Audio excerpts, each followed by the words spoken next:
Umabot na sa mahigit 600 milyong piso ang halaga ng pinsala ng hanging habagat na pinaigting ng Bagyong Maring. Ayon po yan sa NDRRMC.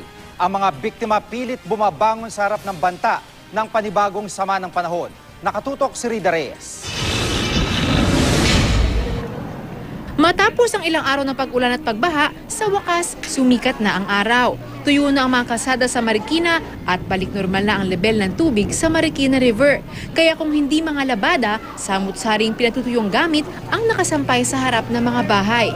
Si Joy, kauuwi lang galing sa evacuation center. Kabilang siya at ang kanyang 8 buwang gulang na sanggol sa mga sapilitang inilikas sa kasagsagan ng habagat nitong Martes. Natroma na raw siya sa tunog ng sirena na hudyat na umapaw na ang katabing ilog. Pagka tumutunog yung sirena, ayan na, sisigaw na, ayan na naman. Siyempre, nervyos. At kahit gumanda na ang panahon, ang iba nanigurado na. Wala na po talaga rito. Lahat ng gamit sa mga kwarto-kwarto na po namin. Sa taas na lahat. Opo. Talagang pinataasan namin.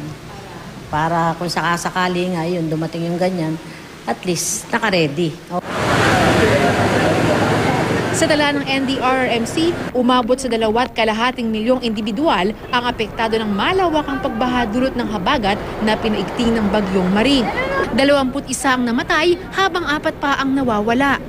At dahil malayo pang matapos ang panahon ng tag-ulan, mananatili raw nakahanda ang mga taga-barangay Tumana na isa sa mga unang binabaha sa Marikina.